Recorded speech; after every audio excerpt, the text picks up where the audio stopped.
अस्सलाम वालेकुम friends, welcome back to Binte Saeed kitchen and life. Friends, आज फिर एक प्यारी सी सुबह का आगाज़ हो गया इस दुआ के साथ कि अल्लाह पाक सबका दिन खुशियों भरा गुजारे और जो बीमार है अल्लाह पाक उनको शिफा दे और जो दूसरों के लिए बुरा सोचते हैं अल्लाह पाक उनको हिदायत दे। आमीन। फ्रेंड्स, आज हमारा लास्ट डे था तो सुबह जब मैं उठी तो फिर मैंने भांजे से कहा कि आज फिर मैं ही दूध निकाल के लाती हूँ। तो बहुत ही अच्छा लग रहा था तो फिर मैंने सोचा कि मैं निकालती हूँ। अल्हम्दुलिल्लाह मैंने अच्छे से निकाला। उस दिन तो थोड़ा कम निकाला था, आज फिर मैंने पूरा सही से जैसे जैसे उन्होंने मुझे बताया वैसे मैंने निकाला था। कोई काम भी मुश्किल नहीं होता है, बस इंसान हिम्मत करे तो सारे काम हो जाते हैं। बस फ्रेंड्स, आज हमारी कराची की वापसी है। पहले यहाँ से हम अपने होम टाउन जाएंगे, अपनी अम्मी के घर जाएंगे, फिर वहाँ से थोड़ी देर के बाद कुछ घंटों के बाद हम लोग वापसी करेंगे। और फिर जब मैं अगली दफ़ा जाऊँगी ना तो फिर मैं अपने मेके का घर भी आपको दिखाऊँगी, सब सब चीज़ें वहाँ दिखाऊँगी आपको। अब बस इतना टाइम नहीं था, बस भागम दौड़ी में आए थे और उसी तरह ही फिर गए हैं 3 दिन के बाद। तो बस इसी तरह ये देखें कितने अच्छे से मैं दूध निकाल रही हूँ। देखें, कोई काम भी मुश्किल नहीं होता है। हालांकि आप ही हमारी कि यहाँ शायद आप ही से नहीं ये दूध निकलता, लेकिन मैंने माशाल्लाह माशाल्लाह फ़र्स्ट टाइम ही निकाल लिया था, फिर उसके बाद मैंने 2 दफ़ा और निकाला था। तो मतलब कोई भी काम मुश्किल नहीं, अगर वो भी आप ही भी कोशिश करती तो वो भी निकाल लेती, लेकिन भाई वाले ख़ुद कर लेते थे तो इसलिए उनको फिर वो हुआ ही नहीं कि निकाले।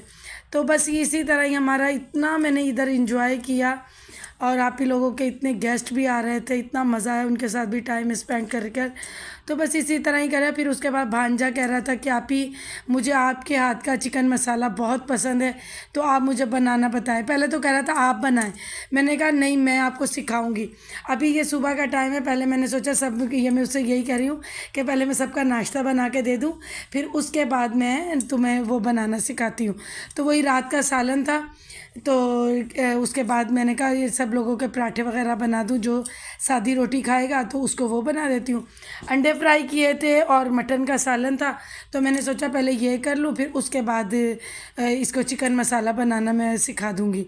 तो उसे बहुत आलू फ्राई करना भी मैंने उसे सिखाया था और भी एक दो चीज़ बताई थी। तो भिंडी भी उसे पसंद थी। जब मैं आ गई वापस तो मुझे कहता आप ही मुझे ना, मेरे ये भांजे लगते हैं, मेरा रिश्ता उनसे खाला का है, लेकिन हमारे जो दूसरी बहन के बच्चे हैं, मेरे बच्चे, इस आपी के बच्चे, हम आपस में बच्चे खाला कोई भी नहीं बोलता, आपियाँ बोलता है। जैसे मेरे बच्चे दूसरी बहन के बहन को आपी बोलते हैं, इसी तरह मतलब आपी कहते हैं।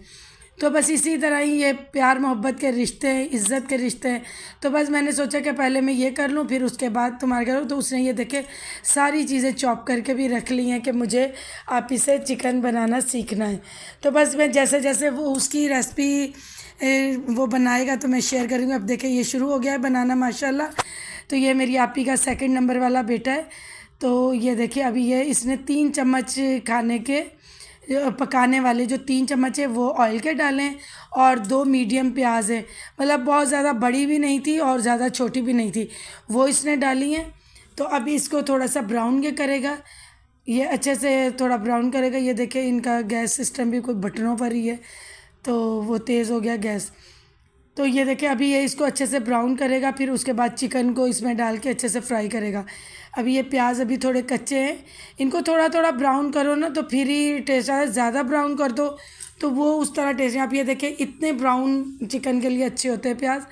तो ये अब इस तरह ब्राउन करने के बाद ये 1.5 kg चिकन है तो ये इसमें डाल देगा। अब इसको भी अच्छे से फ्राई करेगा, फिर उसके बाद इसमें क्या डलता है वो मैं आपको बताती हूँ। पहले अच्छे से ये चिकन फ्राई हो जाए। बस इसी तरह ये बच्चों को, गर्ल्स को भी हर चीज़ आनी चाहिए, बॉयज़ को भी आनी चाहिए। पता फिर क्या है, कोई मुश्किल होती है, कभी माँ बाप मतलब मदर बीमार हो जाती है तो भी कोई मुश्किल नहीं होती है। तो अभी ये देखिए चिकन बना रहा है, अभी अच्छे से फ्राई करेगा, फिर उसके बाद स्पाइसी डालेगा। अब इसने थोड़े से ज़ीरे के अंदर अदरक लहसुन कूटी थी तो वो अब इसने डाली है 2 चम्मच के करीब, क्योंकि 1.5 kg चिकन है और 2 मीडियम प्याज डाली हैं और उसके बाद 3 पकाने के चम्मच ऑयल के डाले थे। अब ये 4 टमाटर हैं छील कर काटे हुए, क्योंकि टमाटर छील के काटो तो वो सेहत के लिए सही रहते हैं, वरना फिर किडनीज़ की बीमारी भी हो जाती है। तो ये देखिए अब थोड़े से टमाटर नरम हुए, इसने टेस्ट के हिसाब से मिर्चें डाली हैं, हल्दी डाली है और नमक डाला है ज़्यादा स्पाइसेस ना मैं यूज़ करती हूँ ना मैंने इसको बताए हैं। ज़्यादा स्पाइसेस से ना बहुत सीने में भी जलन होती है। कभी कभी कोई ख़ास दिनों में कोई डिश बनाए या मटन बनाए तो उसमें ये चीज़ें यूज़ कर लिया। बस आखिर में थोड़ा सा हमने गरम मसाला डाला था, वो भी ज़ीरा था, सूखा धनिया था और एक दालचीनी पीस के डाली थी। अब ये देखिए अच्छे से ये भुन रहा है और उसी भुनाई में ये गल भी रहा है। तो ये बिल्कुल अच्छे से, और इतना ये यमी बना था। अल्लाह पाक ने वैसे भी मर्द के हाथ में लज्जत दी हुई है, तो वो और इसे इस तरह बनाया तो देखिए कितना प्यारा। बस हरा धनिया हमारे पास उस टाइम नहीं था तो हमने नहीं डाला। और ये मटन ये एक मटन की डिश बनती है बिल्कुल भुनाई वाली, बहुत गला हुआ होता है। तो ये भी मैं आपके साथ शेयर करूँगी। ये वाला सालन मैंने बनाया था और वो वाला भांजे ने बनाया था। अब हम नवाबशाह आ गए थे, फिर उसके बाद हमारी ट्रेन का टाइम हो गया था। तो ये देखिए नवाबशाह स्टेशन है। अगर कोई नवाबशाह से मुझे देख रहा होगा तो ज़रूर कमेंट में मुझे बताइएगा। जो ये वाली जो बिल्डिंग है ना, ये जो बना हुआ है पूरा स्टेशन, ये न्यू बना है। ये इस तरफ मालगाड़ी खड़ी होती हैं और इसके पीछे इंजन की जो मुड़ाई होती है और जो इंजन वॉश होता है वो वाली पीछे जगह है बड़ी, क्योंकि ये जंक्शन है। और फिर जो वो सामने वाला है ये पुराने दौर का, अंग्रेज़ों के दौर का 100 साल पुराना, ये भांजा मुझे बता रहा था कि ये 100 साल पुराना ये स्टेशन है, बस मेंटेन किया हुआ है। लेकिन जहाँ मैं खड़ी हूँ ये वाली साइड जो है ना, ये नई बनी है। ये देखिए कितना अच्छा लग रहा है, ये नया बना है। और हल्की हल्की बारिश भी हो रही थी ना, कभी हो रही थी कभी रुक रही थी।